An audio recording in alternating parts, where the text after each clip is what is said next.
আমরা এখন কামাখ্যা মায়ের একদম মন্দিরে পৌঁছে গেছি আর ভেতরে চলে এসেছি। আজকে বেশ ভিড়ভাড়, বেশ ভাল লাগছে।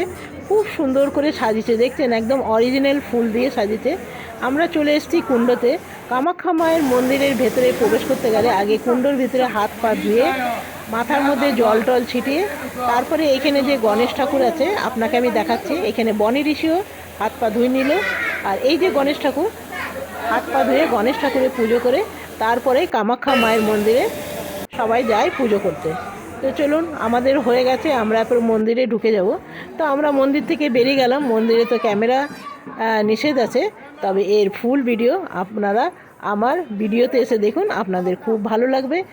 আর দেখছেন আজকে মন্দিরে বেশ ভিড়ভাড় আছে।